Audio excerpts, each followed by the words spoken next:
দিতে না চায় তারা নিজ ইচ্ছায় তালাক নিয়ে আপনার সাথে বিবাহ বিচ্ছেদ করবে। আমার মা বোনেরা, বাবা জীবন ভাইয়েরা, মায়েদেরকে ভালোভাবে একটু শোনাবার জন্য কথাটা বলছি। এলাকায় আমিও বসবাস করছি অনেক দিন ধরে। এলাকা সম্পর্কে বেশি কিছু না হলে সামান্য কিছু জ্ঞান আমি রাখি। আমার মা বোনেরা সাবধান হয়ে যান, সাবধান হয়ে যান, নিজের আখিরাত নষ্ট করবেন না। বাবা জীবন ভাইরা, যুবক জওয়ানেরাও সাবধান হয়ে যাও। যুবক জওয়ান যারা ছেলের মতো, ভাইয়ের মতো, তাদেরকে অনুরোধ করছি একটু সাবধান হয়ে যাও। জগতের বুকে এসেছো, চিরদিন জগতে থাকবা না। তোমার আমার মতো কত বাহাদুর জগতে আসলেন, কত বাহাদুর জগতে আসলো, কত চলে গেল। কোন বাহাদুরির বাহাদুরি টিকেনি, কোন বাহাদুরের বাহাদুরি টিকেনি। আমার ভাইয়েরা, বাবারা আমার, দুনিয়ার বুকে মানবের রূপ পেয়েছো, নবীর উম্মত হয়েছো। আল্লাহর কসম করে বলতে পারি, নবীর বাস্তবিক উম্মত চিরদিনের তরে জাহান্নামে থাকবে না। বাস্তবেই যদি তুমি নবীর উম্মত হও, নবীর তরিকা মোতাবেক জীবন ধারণ করো, আমার নবী জামিনদার, তোমার জামিন নেবে। আরে শাফায়াতের কান্ডারি আমার রাসূলুল্লাহ, জোরে মোহাব্বতের সাথে, শাফায়াতের কান্ডারি আমার রাসূলুল্লাহ, ইয়া মুহাম্মদ মুস্তাফা নবী সাল্লি আলা।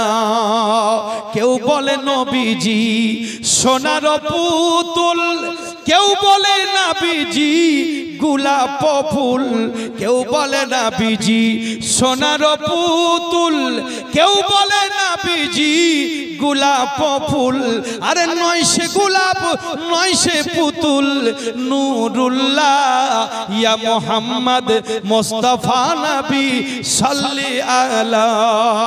গোলাপ নয় সে, এক গোলাপের বাবা, গোলাপ নয় সে, গোলাপের বাবা, নবীজি হন মোর কাবারো কাবা।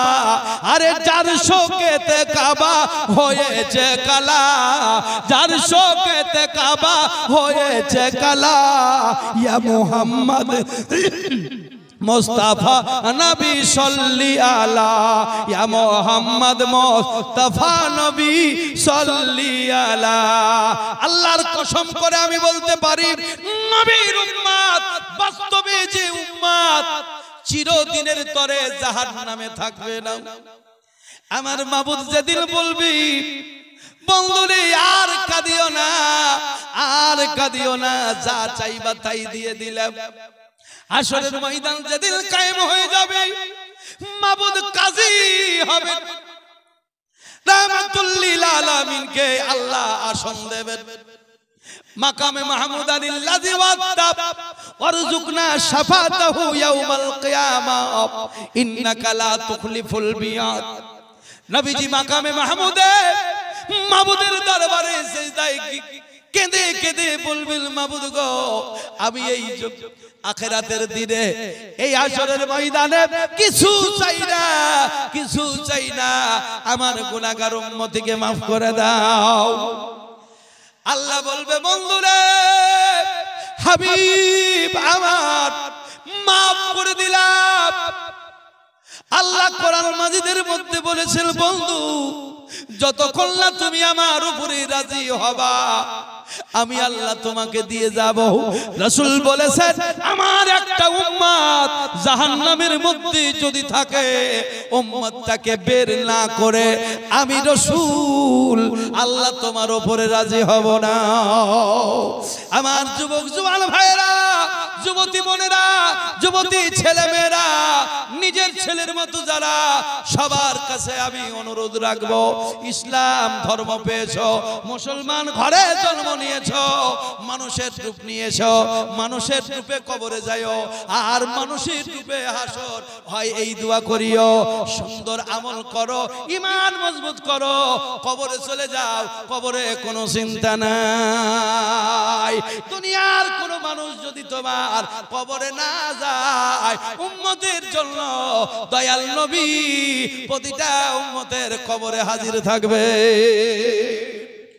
কোনো ভয় নাই, কোনো চিন্তা নাই। এখন যেগুলো হারাম আজে বাজে খায়া অল্প বয়সে জীবন যদি নষ্ট করো, সাবধান। কার ছেলে কখন কি হয়ে যাচ্ছে, কি হবে আমি বলতে পারবো না। ভালোবাসুন, ছেলেকে ভালোবাসা নবীর সুন্নত, বিটিকে ভালোবাসা নবীর সুন্নত, বিবিকে ভালোবাসা নবীর সুন্নত, পরিবারকে ভালোবাসা নবীর সুন্নত। কিন্তু সেই ভালোবাসা দিয়ে না যে ভালোবাসাতে মদখোর হয়ে গেল,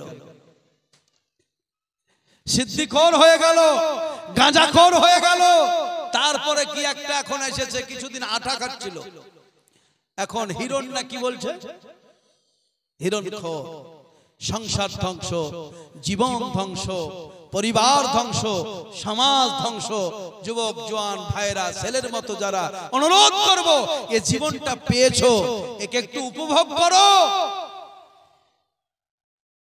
আজে বাজে খায়া নিজের জীবনটাকে নষ্ট করিও না, এই জীবনের বড় মূল্য আছে। আল্লাহ ভালোবাসতে বলেছেন, আল্লাহ তোমাকে খেতে নিষেধ করেননি। আল্লাহ পাক জগতের বুকে পাঠাইয়াছেন, তোমাকে আমাকে জগতের বুকে পাঠানোর পূর্বে তুমি কি খাবা, কি পরবা, সব আগে পাঠিয়ে দিয়েছেন। কে কবে জন্মাবে বলে আগে আহার পাঠিয়ে দিলে, এখনো দয়ালকে ভুলে দিন কাটালি ঘুরে রে।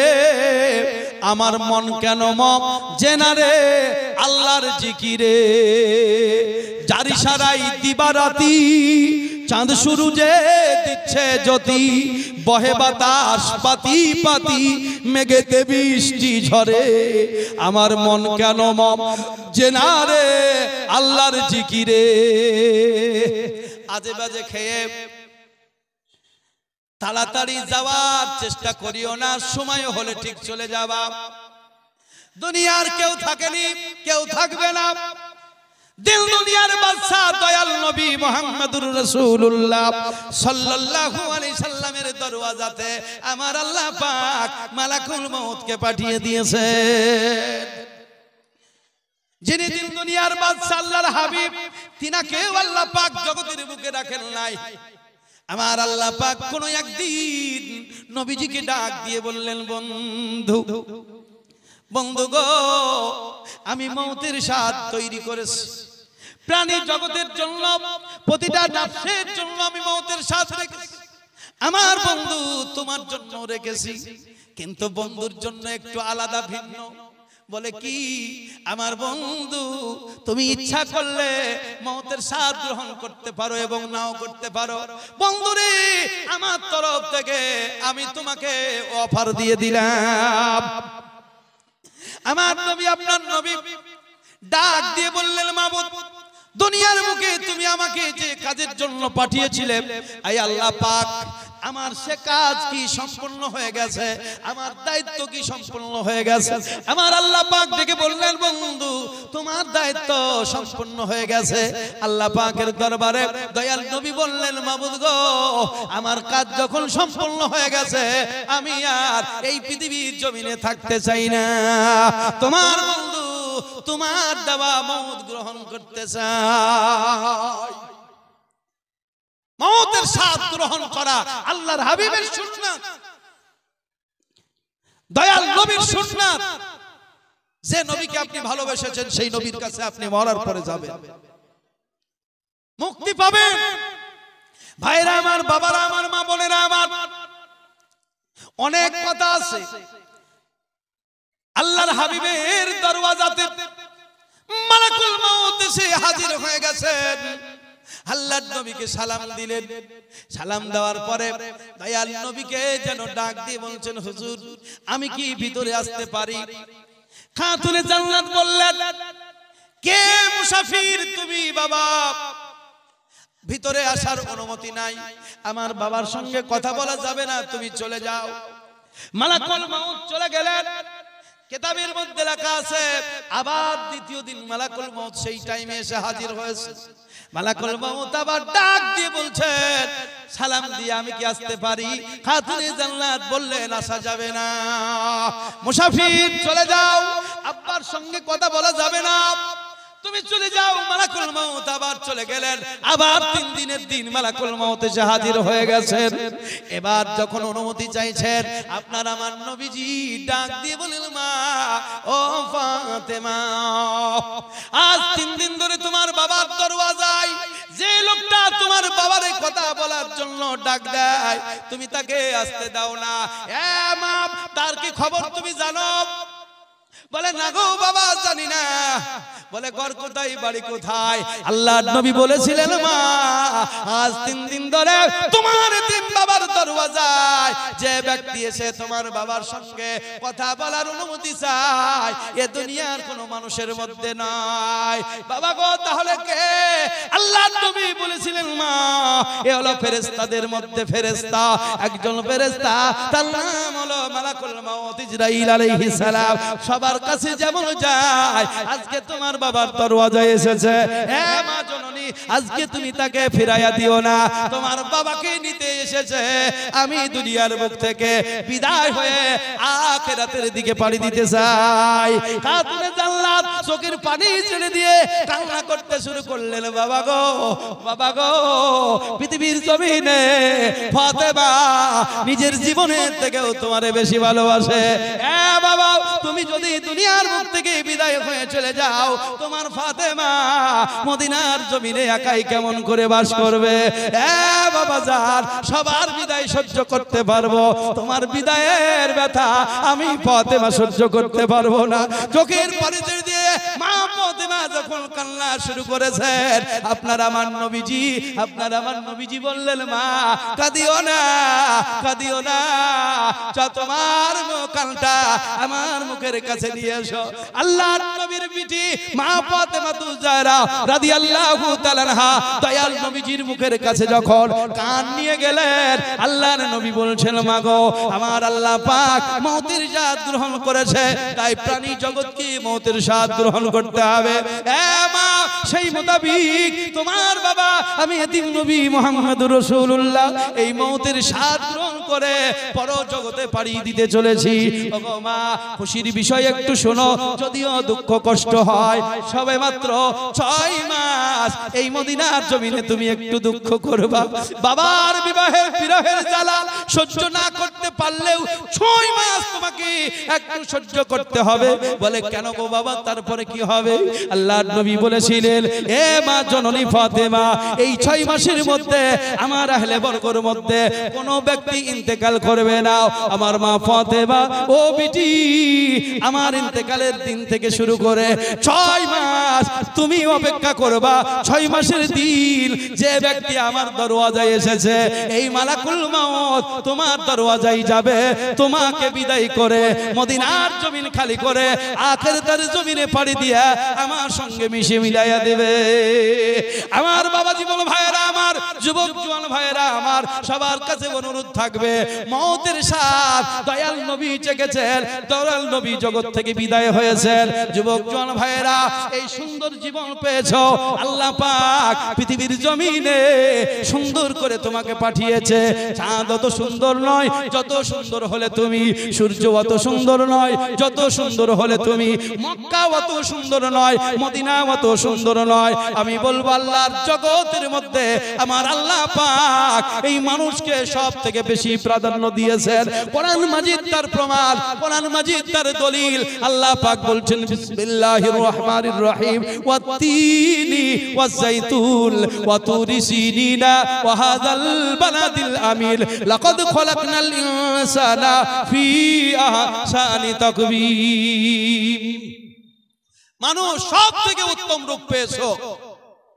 আল্লাহ পাক জগতে খেতে নিষেধ করেননি, করেছেন কোনগুলো খেতে নিষেধ? আল্লাহ তাআলা বলছেন ইয়া আইয়ুহান নাস কুলু মিম্মা ফিল আরদি হালালান তাইয়্যিবা ওয়ালা তাত্তাবিউ খুতুওয়াতিশ শাইতান ইন্নাহু লাকুম আদুবুম মুবিন। আল্লাহ পাক বলছেন বান্দারে আমি তোমাদেরকে জগতের বুকে পাঠিয়েছি, পাঠানোর পূর্বে তোমাদের আহারের ব্যবস্থা আমি আল্লাহ করেছি, তবে সবকিছু তোমরা খেও না, তার কারণ সবগুলো তোমাদের শরীরে শুট করবে না।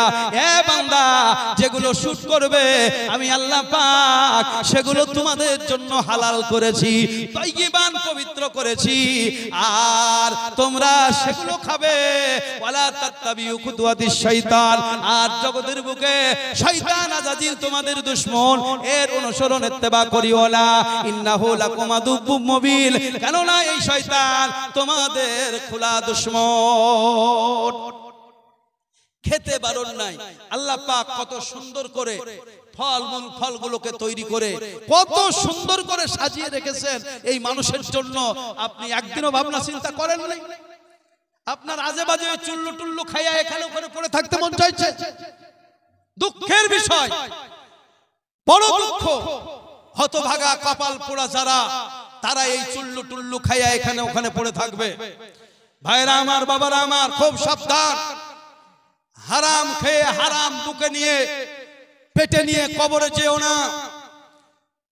সমাজ টিকিয়ে রাখার জন্য বাধ্য হয়ে কোনো সময় ইমাম সাহেবকে তোমার জানাজা পড়তে হয়, সমাজের দিকে তাকিয়ে কোনো সময় আলেম মৌলবীকে ডাকলে আসতে হয়, কিন্তু তোমার জানাজা পড়া উচিত নয়, তোমার জানাজার দরকার নাই।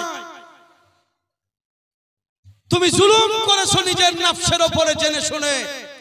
অতএব খুব সাবধান, হুঁশিয়ার। একদিন জগৎ থেকে যাওয়া লাগবে। আল্লাহর পৃথিবীর জমিনে আল্লাহ পাক রুজির অভাব রাখেননি, সারা জগৎ পড়ে আছে। রুজি যত পারবে ভালো ভালো রুজি তোমরা খাও, ভালো ভালো জিনিস তোমরা পড়ো। অখাদ্য কুখাদ্য খেয়ে নিজের জীবন, নিজের শরীর, নিজের পরিবার, নিজের সমাজ ধ্বংস করে কবরে যাও না, ধ্বংস করে কবরে যাও না। মানুষের রূপ নিয়ে এসেছো, মানুষের রূপ নিয়ে আবার হাসরের ময়দানে উঠবা। জান্নাত দাও বলতে হবে না, জান্নাত বলবে আল্লাহ তোমার বান্দারা কখন আসবে। ভয় করি না জাহান নামে, আরে আগুন ডরাই আমার নবীর নামে। তাই রব না নিরাধাবে, আগুন হবে ফুল। জোরে বলুন সুবহানাল্লাহ। আর এদিকে ওদিকে যারা যেখানে আছো, আমার পরে আর কিছুক্ষণের মধ্যে টাইম মোটামুটি হয়ে গেছে। আমার টাইম মোটামুটি শেষ। কিছুক্ষণের মধ্যে জিনার জন্য আপনারা আকাঙ্ক্ষায় আকাঙ্ক্ষিত, আলহামদুলিল্লাহ, সে বক্তা আপনাদের সম্মুখে হাজির করা হবে। খুব কাছের, খুব মহব্বতের বন্ধু, শুধু বন্ধু নয়, একই জায়গায় একই সাথে আপনার লেখাপড়া থেকে শুরু করে আল্লাহর দয়া, আপনাদের দোয়া, আলহামদুলিল্লাহ। ওর সমান না হলেও ওর গাড়ি আগে আগে যায়, তো আমার গাড়ি একটু পিছন পিছন যায়। কি বুঝতে পারলেন? ওর আগে গাড়ি আগে আগে যায়। তো বাস্তবে আল্লাহ পাক সুর দান করেছে। তো সুর আর বক্তব্য এটা আপনাদের দোয়া। শুধু আলেম হয়ে যাওয়ার পরে তা নয়, ওর চেষ্টা একেবারে ছোট থেকে। আর আমার কথা আমাকে বলতে হবে না, আমার বলার প্রয়োজন নাই। দেশবাসী, গ্রামবাসী, আপনারা, চাচা, বাবা, ভাই, সবাই আমার নিজের। যদিও আমি অন্য কোন জায়গার হলেও এই এলাকা কাদিবাধা, পান্তপাড়া, পর্বতপুর, উদয়চাঁদপুর, এই গোটা এলাকা আমার বাবা। আমি মনে করি সেই সূত্রে যারা আছেন, আমার বাবার সমতুল্য যারা, তারা আমার চাচা, বাবা, আপনাদের সন্তানরা আমার ভাই, আত্মীয় স্বজন ইত্যাদি আমার। আমাকে বলতে হবে না, আমার বলা লাগবে না। আলহামদুলিল্লাহ, মানে সেই গাছ তোমার নাম কি, ফলে পরিচয়। তো আল্লাহর লাখ লাখ কোটি কোটি শুকর, এটা অহংকার নয়, আল্লাহর রহমত, আপনাদের দোয়া। সুবহানাল্লাহ, গাছ আপনারা লাগিয়েছিলেন, আলহামদুলিল্লাহ। তো আপনাদের দোয়ায় বিভিন্ন জায়গায় আল্লাহ পাক বক্তব্য রাখার সুযোগ আল্লাহ তাআলা করিয়ে দেন। সুযোগ যখন একটু পেয়েছি, আপনাদেরকে আর একটু বলে নিই। আপনারা অনেকে অনেক সময় আপনারা দুঃখ করেন, দুঃখ সাময়িক লাগবে, যদি নিজের জিনিস কাছে কাজে না পাওয়া যায় তো এটা দুঃখ লাগবে। তবে সকলের কাছে আমার অনুরোধ, যখন আপনার নিজের কাছে সন্তান থাকে তখন সন্তান, আর কাজের যখন উপযুক্ত হয়ে যায় তখন সন্তানকে নিজের কাজেও পাওয়া যায় না, তখন বাইরের হয়ে যায়। তো ঠিক ওই রকম আপনাদের কাছে আমার অনুরোধ, যদি কোনো সময় কোনো কাজে আমাকে না পান, আপনারা অবশ্যই দুঃখ করবেন, কিন্তু রাগ করবেন না। দুঃখ করা ভালো, কিন্তু রাগ করা ভালো নয়। হ্যাঁ, রাগে ক্ষতি হয়, দুঃখতে ক্ষতি হয় না। দুঃখ হলে কি হয়, সামনে আসলে দুঃখ দূর হয়ে যায়, আর রাগ হলে কি হয়, আসলে আরো জ্বলে। তো রাগ করা যাবে না, দুঃখ করা ভালো, কিন্তু রাগ করা ভালো নয়। তো সময় অসময়ে যদি না পান, বাবারা ভাইরা আমার, অবশ্যই দোয়া করবেন। হ্যাঁ, আল্লাহ লাখ লাখ কোটি কোটি শুকর। যাই হোক, আমার পরে পরে কিছুক্ষণের মধ্যেই তিনি চলে আসছেন। তো আল্লাহ পাক, আমি যেগুলো যা বললাম, আলহামদুলিল্লাহ, আল্লাহ পাক যেন আমাদের এই বলা কহা সমস্ত কিছু কবুল করে। আর আজকের এই মাহফিল, এই কমিটি, যুবক ছেলেরা, গ্রামবাসী খুব মেহনত করে সাজিয়েছেন। তো যাই হোক, আপনারা এখানে ওখানে না থেকে সকলের কাছে আমার অনুরোধ, বাবারা ভাইরা মা বোনেরা, আমি আর বক্তব্য লম্বা চওড়া করব না, বক্তব্য আমি আর বাড়াবো না। আমি যে গজলটা বলছিলাম, এই গজলটা বলতে বলতেই ইনশাআল্লাহ তাআলা আমি মনে করি আপনাদের বক্তা এসে হাজির হয়ে যাবে, তিনার বক্তব্য আপনারা শুনবেন। আর কমিটির ছেলেরা কইব, এই সময় আমার মনে হচ্ছিল ওনাকে তোলানোর আগে একটু ওই নাস্তা পানি, একেবারে খাবার নয়, খাবার আলাদা আর নাস্তা পানি আলাদা। আল্লাহ মউত খেতে বলেননি, আল্লাহ বলেছেন মউতের স্বাদ চাখো। মানে স্বাদ চাখলে খাওয়া হয় না, খাওয়া হয় কিন্তু পেট ভরে না। তো একেবারে পেট ভরা খাবার হয়তো হবে না, কিন্তু বিসমিল্লাহ বলে আমি মনে করি খেলে যাই হবে সেটুকুতেই আপনাদের আল্লাহ বরকত দিবে, ইনশাআল্লাহ পেট ভরবে। একটু হযরতকে নিয়ে আসার পূর্বেই আমি যুবক ছেলেরা যারা আছো এই ইন্তজামে কমিটির মধ্যে, তোমরা একটু খাবারের ব্যবস্থা এর মধ্যেই ফাঁকে 2-10 মিনিটের মধ্যে একটু সেরে নেওয়া একান্ত দরকার আমি মনে করি। তো তোমরা একটু দিতে থাকো, অনেকক্ষণ হলো বাইরে থেকে বিদেশ থেকে এলাকার মানুষ এসেছেন। হ্যাঁ, তিনাদের একটু নাস্তা পানির ব্যবস্থা একান্ত আমাদের উচিত। তো যাই হোক, তোমরা সেটা দিতে লাগো। একটু মহব্বতের দরুদ শরীফ, আল্লাহুম্মা সাল্লি আলা সাইয়্যিদিনা মাওলানা ওয়ালা আলি সাইয়্যিদিনা মাওলানা মুহাম্মদ সাল্লাল্লাহু আলাইহি সাল্লাম। কবরে ভয় নাই, ভয় কাদের? ভয় হলো তাদের যারা হলো আসামি। আসামি ছাড়া বেআসামি যারা, তাদের কোনো ভয় নাই। ফেরেশতারা আদর করবে হাসরের ময়দানে। আল্লাহর প্যারা মাহবুব বান্দা যারা, তারা উঠবে, তারা লক্ষ কোটি কোটি বছর কাটিয়েছে কবরে, হাসরের ময়দানে উঠবে। তো মনে হবে এই শুয়েছিলাম আর এই জেগে গিয়েছিলাম। কোরআন মাজিদের মধ্যে আল্লাহ পাক এই উদাহরণ দিয়ে জানিয়ে দিয়েছেন, উজাইর আলাইহিস সালামকে আল্লাহ পাক বুঝিয়ে দিয়েছিলেন উযাইর লক্ষ্য করে দেখো কতদিন তুমি ঘুমিয়েছিলে তিনিও বলেছিলেন এই তো ঘুমালাম আর এই তো জেগে গেলাম আমার আল্লাহ পাক নবীকে বলেছিলেন নবী গো এই তো ঘুমাওনি আর এই তো জাগনি বরং তোমার 100 বছর ঘুমিয়ে ঘুমিয়ে কেটে গেছে জোরে বলুন সুবহানাল্লাহ 100 বছর পরে নবী যখন উঠলেন তিনি বললেন এই সবে মাত্র ঘুমালাম সবে মাত্র জাগলাম আমার আল্লাহ পাক তাকে কুদরত দেখানোর জন্য বুঝিয়ে দিয়েছিলেন নবী গো লক্ষ্য করে দেখো গাধাটা নিয়ে এসেছিল গাধাটা আছে কি গাধাটা মরে পচে শেষ হয়ে গেছে ঘাস জন্ম নিয়েছে গাধা নাই আর একটা বোতলে শরবত ছিল আমার আল্লাহ পাক কুদরত দেখিয়ে দিলেন ওগো আমার নবী শরবতের দিকে তাকিয়ে দেখো আমি আল্লাহর হুকুমে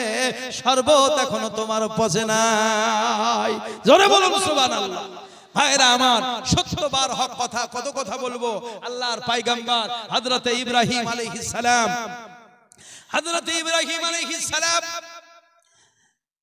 বিরাট এক সমুদ্র বা নদী যাই হোক নদীর পাশ দিয়ে চলে যাচ্ছে দেখছেন একটা মৃত্যু লাশ পড়ে আছে নজর করে দেখলেন কিছু জঙ্গলের পশু পাখি এসে তার মাংস খেয়ে চলে গেল আবার কিছুক্ষণ পরে দেখা যায় কিছু পারিন্দা এসে খেয়ে চলে গেল কিছুক্ষণ পরে দেখা যায় জোয়ার আসলো পানিতে ভেসে গিয়ে পানির জীবজন্তু তার লাশ খেলো এইভাবে কয়েক জায়গায় আপনার ভাগ হয়ে গেল হযরত ইব্রাহিম আলাইহিস সালাম মাবুদের দরবারে বললেন ওয়াইজ ক্বালা ইব্রাহিম কাইফা আরিলিম তুহিল মাউতা আয় আল্লাহ পাক আমি একটু জানতে চাই মুর্দাকে তুমি জীবিত কেমন করে করবা মানে ওনার ভাবনা চিন্তা জাগলো এই লাশটার মাংস কেউ জীবজন্তুতে খেলো মানে বিভিন্ন জায়গায় ছড়িয়ে গেল ইব্রাহিম আলাইহিস সালামের তাই চিন্তা হলো যে এই মাংস এই হাড় হাড্ডি আবার এক জায়গায় হবে কেমনে আমার আল্লাহ পাক বলেন আয় আমার বন্ধু তুমি কেন জিজ্ঞাসা করতে চাও হযরত ইব্রাহিম পয়গম্বর বলেন আল্লাহ আমার মনে আকাঙ্ক্ষা জন্মালো আল্লাহ পাক দেখে বলে বন্ধু আমি যে মরাকে জীবিত করতে পারি তুমি কি বিশ্বাস করো না এ বন্ধু আমি যে মরাকে জীবিত করতে পারি তুমি কি বিশ্বাস করো না ইব্রাহিম পয়গম্বর বললেন আল্লাহ অবশ্যই বিশ্বাস করি আল্লাহ পাক বলেন বন্ধুরে তাহলে তুমি আমাকে জানতে চাও কেন আল্লাহর বন্ধু প্রেমের কথা বলতেছেন প্রেমিক নইলে প্রেমের খেলা কেউ তো বুঝে না লাইলার প্রেমে মজনু পাগল মরুভূমির বালির উপরে লাইলা লাইলা লাইলা লাইলা লিখে যায় কোন এক লোক ডাক দিয়ে বলে মজনু রে লাইলা লাইলা লেখে লেখে কি করো বলে লাইলাকে চিঠি পাঠাই লোকটি ডেকে বলে মজনু রে এখনই মরুভূমির হাওয়া আসবে তোমার চিঠি বালিতে মিশিয়ে যাবে লাইলার কাছে পৌঁছাবে না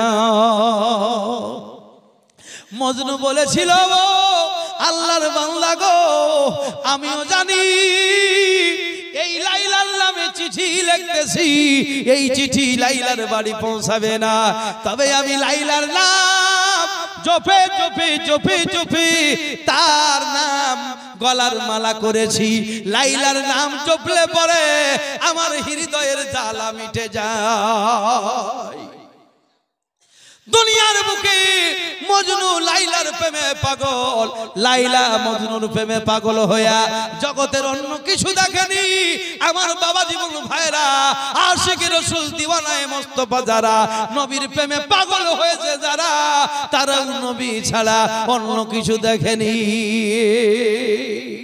মদিনাতে আছেন নবী মদের পাপের লাগি আর মদের ব্যথায় কাতর হয়ে আছেন তিনি জাগি মদিনাতে যাব মোরা মোরা মুসাফির আর যাব মোরা জিয়ারতে আমার নবীজির মদিনার রওজা পাকে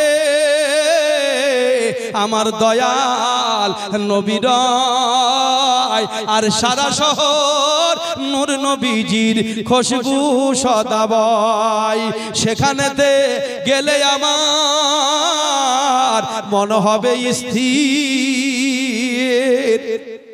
আর যাব আমি জিয়ারতে আমার নবীজির যাব আমি জিয়ারতে আমার নবীজির আয় আল্লাহ পাক বাস্তব হোক বা আল্লাহ তাআলার কাছে দোয়া করুন আল্লাহ যে হোক বা না যে হোক একবার যেন সোনার মদিনা স্বপ্নে হলে আমাদেরকে দেখাও বলুন আল্লাহুম্মা আমিন যেতে পারেন আল্লাহ পারেন মনের মধ্যে একটা নিয়ত রাখবেন আল্লাহ পৃথিবীর জমিন থেকে যাওয়ার পূর্বে তোমার দয়াল নবীর রওজায় একবার জিয়ারত করায়ো নবী আছেন কানে গো শুনি আমি চোখে দেখলাম না নবী আছেন কানে গো শুনি আমি চোখে দেখলাম না মন করে মন উড়ে যেতাম সোনার মদিনা আমি চোখে দেখলাম না নবী আছেন কানে শুনিও গো চোখে দেখলাম না নবীর আশিকি দরুদ পড়ে রওজা শরীফ সামনে করে নবীর আশিক দরুদ পড়ে রওজা শরীফ সামনে করে শরীর থাকে নিজ ঘরে রূহ ফিরে মদিনায় আমি চোখে দেখলাম না নবী আছেন কানে গো শুনি আমি চোখে দেখলাম না মন করে মন উড়ে যেতাম সোনার মদিনা আমি চোখে দেখলাম না নবীর পাগল হও মদিনার পাগল হও মক্কার পাগল হও বাবাজি ভাইরা আমার দুনিয়ার কোন নায়ক নায়িকার পাগল হয়ে আখিরাত তোমার ভালো হবে না নিজে সুন্দর হও জীবন পেয়েছো এই জীবনকে ভালোবাসো আপন আপন জীবনকে ভালোবাসাও ফরজ আল্লাহ পাক কোরআন মাজিদের মধ্যে শিখিয়ে দিয়েছেন তাই যুবক জওয়ান ভাইদেরকে আমি এই মেসেজ দিচ্ছি খবরদার আজে বাজে খেয়ে নিজের সংসার ধ্বংস করিও না নিজের শরীর মাটি করিও না নিজের আখিরাত ধ্বংস করিও না নিজের কবর মাটি করিও না কবর তোমার জান্নাতের বাগান এমন কাজ করো কাজ করতে বাধা নাই এমন কাজ করো দুনিয়াতেও যেন তোমার নাম থাকে আখিরাতেও যেন তুমি প্রাধান্য পাও ফিদ দুনিয়া ওয়াল আখিরাত তার কারণ কোরআন মাজিদের মধ্যে আমরা বলি আল্লাহকে চাই রব্বানা আতিনা ফিদ দুনিয়া হাসানাতাও ওয়া ফিল আখিরাতি হাসানাতাও ওয়া কিনা আযাবান নার আমরা আল্লাহকে বলি আয় আল্লাহ তুমি আমাদেরকে দান করো আতিনা মানে দান করো দাও ফিদ দুনিয়া হাসানা দুনিয়ার যত ভালো অফিল আখিরাতি হাসানাতাও ওয়া কিনা আযাবান নার আর আখিরাতের যত ভালো আমাদেরকে দাও আর আযাব গজব থেকে তুমি আমাদেরকে উদ্ধার করো তাহলে ভালো খাও ভালো পড়ো আল্লাহ পাক এই পৃথিবীকে কত সুন্দর করে সাজিয়েছেন একটাই জমি সেই জমিতে নারকেল সেই জমিতেই কাঁঠাল লেবু কত রকমের একটা জমিতে কত রকমের ফসল বিভিন্ন ফসলের বিভিন্ন বিভিন্ন ফলের শাক সবজি ফলমূলের সবের স্বাদ আল্লাহ পাক ভিন্ন করে দিয়েছে। তোমার শরীরে আমার শরীরে এই ভিন্ন স্বাদের তরকারি দরকার আছে, ভিন্ন গুণের প্রয়োজন আছে। তাই বিভিন্ন গুণ যেমন শরীরের প্রয়োজন, আল্লাহ পাক এমন এক এক শাকসবজির ফলমূলের এক এক ধরনের ভিটামিন, এক এক ধরনের স্বাদ আল্লাহ পাক তাতে দান করেছেন। তোমার চোখে পড়ে না এই ভালো ভালো খাদ্য খাবার? পারবা? প্রতিদিন একটা করে আনার খাও, প্রতিদিন পারো যদি একটা করে বেদানা খাও, একটা আপেল খাও, আরো কত ভালো ভালো সুন্দর সুন্দর সান্তারা লেবু ইত্যাদি আছে, সেগুলো তোমরা খাও একটু জোরে সোরে নারায়ে তাকবীর। এই সময়তে বলতে গেলে মুশকিল হবে, তো যাই হোক যারা খালি আছেন তারা বলেন একটু জোরে সোরে নারায়ে তাকবীর, নারায়ে তাকবীর, নারায়ে রিসালাত। উলামায়ে আহলে সুন্নাত হযরত আল্লামা মাওলানা কারি মোহাম্মদ আমিনউদ্দিন নকশবন্দি মুজাদ্দিদি সাহেব শেষ বক্তব্য আর লম্বা চওড়া নয়, হযরত এসে হাজির হয়েছেন। যে যেখানে আছেন বাইরে এখানে ওখানে রাস্তাঘাটে না থেকে আপনারা আসতে বলতে গেলেও তো মুশকিল, আসতে মানে জায়গারও অসুবিধা, ওইদিকে রাস্তাতেও জায়গা করেন, রাস্তাতে জায়গা ওইদিকে দেখতে পাওয়া যাবে। যারা রাস্তাতে দরকার হলে এই চট ওই রাস্তাতে বিছিয়ে দেন, ওখান থেকে দেখতে পাওয়া যাবে ইনশাআল্লাহ। তো শেষে একটা কথা বলছি, মা বোনদের কাছে আবেদন, বাবা জীবন ভাইরা সকলের কাছে, সংসার সুখের হয় বাস্তবেই রমণীর গুণে, এবং কোন কোন সময় তার সাথে সাথে পুরুষেরও গুণ, তার গুণেও সংসার সুখের হয়। তো আমি মনে করি আমার নবীজি মা খাদিজাতুল কুবরা রাদিয়াল্লাহু তাআলা আনহাকে সঙ্গে নিয়ে শুধু সংসার করেছেন তা নয়, এই সুন্দর ইসলাম এই ধর্মটাকেও মা খাদিজাকে নিয়ে সাজিয়েছেন। তো সাংসারিক ধর্ম বিবির হাত অবশ্যই লাগবে। তাই মা বোনদেরকে বলবো, স্বামী রূপে সমাজের তরফ থেকে, মা বাবার তরফ থেকে যেটাকে পেয়েছো সেটার উপরে নজর রেখে সুন্দরভাবে, যুবক ভাইদেরকেও বলবো স্ত্রী রূপে যাকে পেয়েছো তার উপরে সুন্দর নজর রেখে, স্ত্রী রূপে নজর রেখে সুন্দরভাবে পরিবারটাকে পরিচালনা করো। পরিবারকে সুন্দর করে পরিচালনা করাও হচ্ছে নবীর সুন্নাত। দুঃখ সুখ সবের মধ্যে আছে। আমি বলতে বলতে রেখে দিয়েছি আল্লাহর নবীর সেই বাড়ির কথাটা। জিবরাইল ফেরেশতা এসে বললেন, হুজুর এখনো চলবে কিছুদিন। আমার নবীজি বললেন, সুবহানাল্লাহ, নবীর পরিবারে কত ধৈর্য আপনি দেখুন। আপনার আমার নবী বিবিদেরকে একে একে ডাক দিয়ে বললেন, বিবিরা তোমরা শোনো, আমার পরিবারের বা আমার বাড়ির অবস্থা হচ্ছে এই। এখন আমার বাড়ির অবস্থা কবে ঠিক হবে আমি বলতে পারবো না, তার কারণ আমার আল্লাহ পাক আমাকে জানিয়ে দিয়েছেন কবে ঠিক হবে এটা এখন আমার আল্লাহ বলেন নাই। আমার আল্লাহ পাক যেদিন আমার ঠিক করবে সেই দিন ঠিক হবে। তাতে 6 মাসও হতে পারে, বছরও হতে পারে। এ বিবি শোনো, আমি তোমাকে স্বাধীনতা দিলাম, তুমি ইচ্ছা করলে আমার সংসারে তুমি জীবন ধারণ করতে পারো, ইচ্ছা না করলে তুমি বিবাহ বিচ্ছেদ ঘটিয়ে তালাক নিয়ে বিদায় হতে পারো। এইভাবে আমার নবী, আপনার নবী বিবিদেরকে উপদেশ দিলেন। দেওয়ার পরে শেষের দিকে মা আয়েশা সিদ্দিকা রাদিয়াল্লাহু তাআলা আনহাকে আল্লাহর হাবিব ডাক দিলেন, আয়েশা তুমি শোনো, ওদেরকে যেমন বললাম তোমাকেও তেমনই বলা উচিত, কিন্তু আমি তোমারে বলবো না। তোমাকে একটু দায়িত্ব দিচ্ছি আয়েশা, শোনো, আমার এই পরিবারের অবস্থা, আমার এই সংসারের অবস্থা, এখন আমার দুঃখের কষ্টের কথাটা একটু তোমার বাবা আবু বকরকে একটু গিয়ে বলোগা তোমার বাবা তোমাকে এই অবস্থায় যেটা বলবে সেই ব্যবহারটুকু তুমি আমার সঙ্গে করবা। তুমি তোমার বাবাকে গিয়ে বলোগা আল্লাহর নবী এই রকম কথা বলেছেন, তোমার বাবা যে ফয়সালাটা দেবে সেটা তুমি করবা।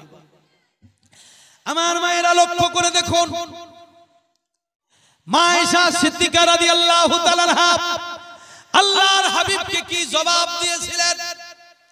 মা আয়েশা সিদ্দিকা রাদিয়াল্লাহু তাআলা আনহা জবাব দিয়েছিলেন, ইয়া রাসূলুল্লাহ, ইয়া নবী আল্লাহ,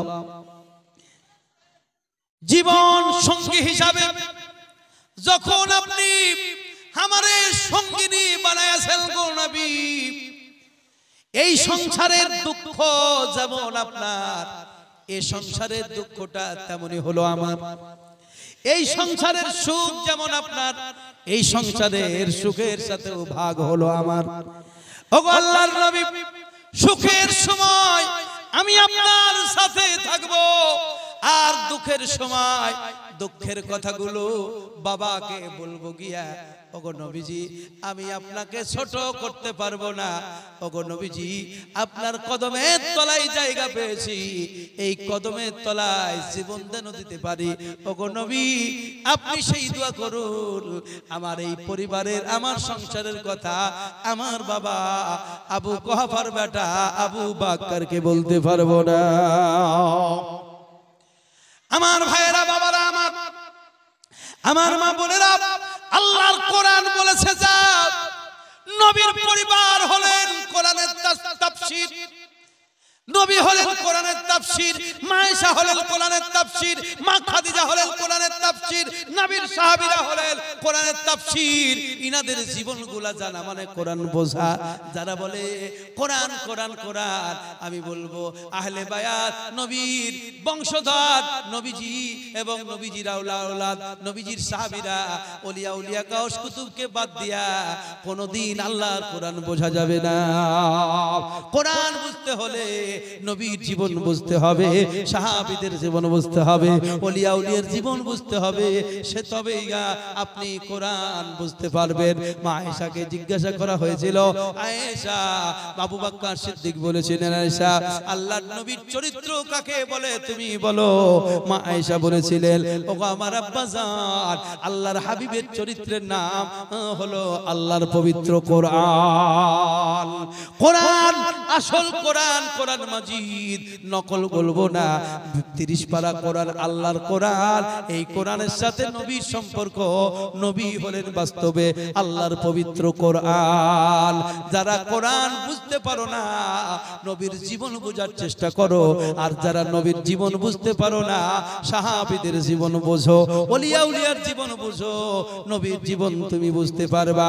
আল্লাহর কোরআনের তাফসীরের নাম নবী ওলি গাউস কুতুবের জীবনী। ভাইরা আমার, বাবারা আমার, আর আমি দেরি করব না, হযরত চলে এসেছেন। শুধু আপনাদের দিকে আমি একটু তাকিয়ে আছি, একটু খাওয়া দাওয়ার দিকটা লক্ষ্য করছি, এই কারণে 2-4 মিনিট একটু বাড়ালাম। তবে আর আমি বাড়াবো না, অনেক কথা আমি বললাম এই অল্প কথার মধ্যে দিয়া। এই তো মুশকিল আমার, আসলে ভিতরে মেশিনের অবস্থা খারাপ। বাহির দেখে কে বলছে বন্ধু, বাহির দেখলে ভিতর দেখলে না। হ্যাঁ, তো বাইরের অবস্থা একটু ভালো হলেও ভিতরের অবস্থা খুব খারাপ। তো যাই হোক, একটু দোয়া করবেন যেন আল্লাহ পাক সুস্থতা দান করে। তো গজলটা বলবো, গজল অবশ্যই শুনতে হবে। গজল শুনলে দিলের জজবা আসে। কিছু কিছু লোক আবার গজল শুনতে ভালোবাসে না। কিছু লোক আছে গজলের অর্থই তো বোঝে না। গজল কাকে বলে, নাত কাকে বলে, গান কাকে বলে, গান মানে কি তাই তো জানে না। গানের মতো গান শোনা হারাম নয়। শোনেন, শুধু গান শোনা হারাম, পাইকারি ফতোয়া দিয়েন না। গানের মতো গান, যে গানে মানুষকে পথ দেখাবে, সেসব গান শোনা হারাম নয়। जिंदगी की तलाश में हम कहां आ गए, मौत के कितने पास आ गए। ए रोजुन जाने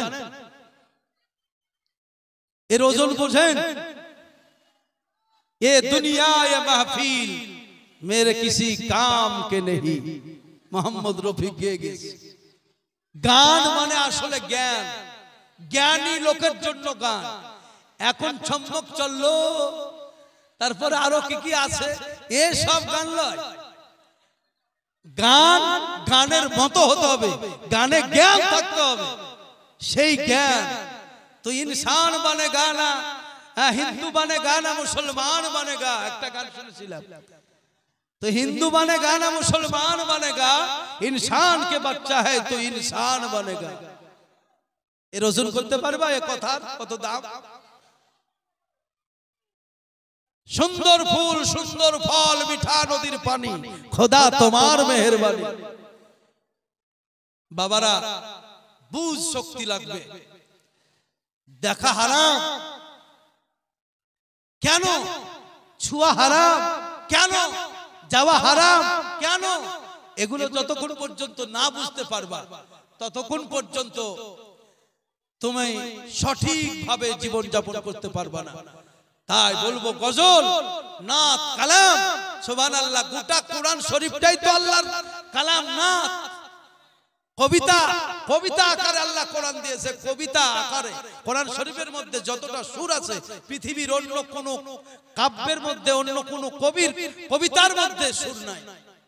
এত আকর্ষণ কোরআনের মধ্যে আল্লাহ পাক দান করেছে। কোরআনের আকর্ষণ যখন হযরতে ওমর শুনলেন, হযরতে ওমর পাগল হয়ে গেলেন। হযরতে ওমর বললেন, দয়াল নবীর কাছে আমাকে নিয়ে চলো। আমি যে কোরআন শুনেছি এর জ্বালা আমি আর সহ্য করতে পারছি না। আমি নবীর কাছে না যাওয়া পর্যন্ত ঠান্ডা হব না। যেমন নবীর কাছে গেলেন, দিওয়ানায়ে মুস্তাফা তৈরি হয়ে গেলেন, পড়লেন আশহাদু আল্লা ইলাহা ইল্লাল্লাহু ওয়া আশহাদু আন্না মুহাম্মাদান আবদুহু ওয়া রাসূলুহু। কত সুন্দর মিল কোরআনের মধ্যে, আপনি জানেন? আল্লাহ পাক বলেন বিসমিল্লাহির রহমানির রহিম। দেখেন, বিসমিল্লাহির রহমানির রহিম। আলহামদুলিল্লাহি রাব্বিল আলামিন আর রহমানির রহিম। আপনি আগে দেখেন বিসমিল্লাহির রহমানির রহিম, ওই মিমের সাথে এই মিমের কোন সম্পর্ক? আর রহমানির রহিম, মালিক ইয়াউমিদ্দিন। আপনি প্রথমে বললেন আলহামদুলিল্লাহি রাব্বিল আলামিন, ওই নুনের সাথে এই নুনের আখেরে কত সুন্দর মিল খাইয়ে দিয়েছেন আল্লাহ। মালিক ইয়াউমিদ্দিন, ইয়াকা নাবুদু ওয়া ইয়াকা নাস্তাঈন। আল্লাহ এমনি বলতে শুধু কথা বলা বলেছেন তা নয়, সামঞ্জস্য বজায় রেখেছেন সুন্দর সুন্দর করে। এত সুন্দর, এত মিষ্টি আল্লাহর কোরআনের বাণী, সুবহানাল্লাহ, এত মিষ্টি, এত মধুর, আর অন্য কোনো ভাষা হতেই পারে না, আর অন্য কোনো ভাষা হতেই পারে না। আমার ভাইরা, বাবারা, সেই কোরআন বুঝতে হলে আশিকে রাসূল হওয়া একান্ত উচিত। তো যাই হোক, হযরত যখন বলছেন, আমি আর লম্বা চওড়া করব না। আল্লাহ পানির ব্যবস্থা করো গো, শুধু খাবারের ব্যবস্থা করলে হবে না। হ্যাঁ, আগে একটু মাঝে মধ্যে একটু পানি দিয়ে দাও ভাইরা। ভয় করি না জাহান নামে,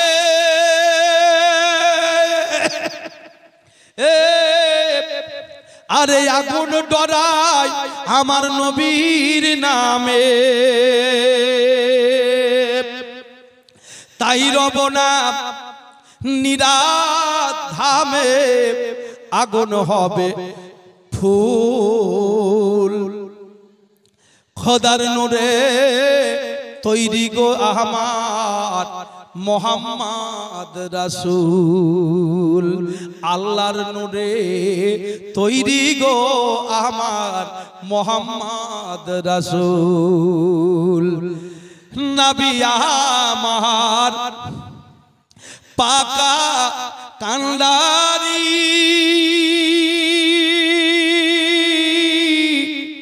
আরে শক্ত হাতে ধরবেন তরি। রাসূল বলেছেন, আমাকে আল্লাহ নৌকা দিয়েছে, পাঞ্জাতনের নৌকা, নবীর তরিকার নৌকা। এটার নামই হচ্ছে নৌকা। নবীর তরিকাতে জীবন যাপন করেন, এই নৌকাতে যারা থাকবেন পড়বেন না, কোনো চিন্তা নাই। বাস্তবে নবীর উম্মতের কোনো চিন্তা নাই। নবী আমার পুলসিরাত দেখে যখন কাঁদেন, আল্লাহ বলেন ওহে দোস্ত কাঁদিও না यार, তোমার উম্মত পার করিতে দিলাম প্রতিকার। তোমাকে তোমার উম্মতের জন্য কাঁদতে হবে না, তোমার উম্মত যারা থাকবে কেমন করে পার হয়ে যাবে পুল পর্যন্ত জানতে পারবে না। জোরে বলুন সুবহানাল্লাহ। ইমাম ইশক ও মোহাব্বত আলা হযরত আজিমুল বরকত ইমাম আহমদ রাজা খান रहमतुल्लाहि ताला अलैह पवित्र ज़बान बोलेছিলেন, पुल से उतारो रह गुजर को खबर ना हो, जिब्रील पर बिछाए तो उस पर को भी खबर ना हो। जरा बोलो सुभान अल्लाह। आशिक रसूल दीवानाए मुस्तफा বাস্তবে যারা আল্লাহর প্রেমিক বান্দা মুমিন বান্দা তাদের কোনো ভয় নাই। নবী আমার পাকা কান্ডারি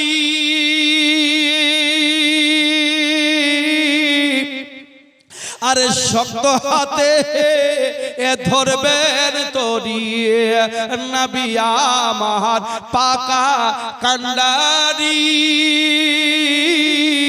আর শক্ত হাতে ধরবেন তরি। তাই তো বসে আরাম করি, তাই তো বসে আরাম করি আমি পাবো নদীর কুল। আল্লাহর হাবিব দয়ার নাবি, আল্লাহর হাবিব নূরের নাবি, তিনি মুহাম্মদ রাসূল। আরে জান্নাতে রই হরো পরি আর নিবে মোদের বরণ করিয়ে, আরে জান্নাতে রই হরো পরি আর নিবে মোদের বরণ করিয়ে, গলায় দিবে ফুল। খোদার নূরে তৈরি গো আমার মুহাম্মদ রাসূল, আল্লাহর নূরে তৈরি গো আমার মুহাম্মদ রাসূল সাল্লাল্লাহু আলাইহি সাল্লাম। আস্তাগফিরুল্লাহ রাব্বি মিন কুল্লি যামবি ওয়া আতুবু ইলাইহি, লা হাওলা ওয়ালা কুওয়াতা ইল্লা বিল্লাহিল আলিয়্যিল আযীম। লা ইলাহা ইল্লাল্লাহ মুহাম্মাদুর রাসূলুল্লাহ সাল্লাল্লাহু আলাইহি সাল্লাম। ভালো কাজ করেও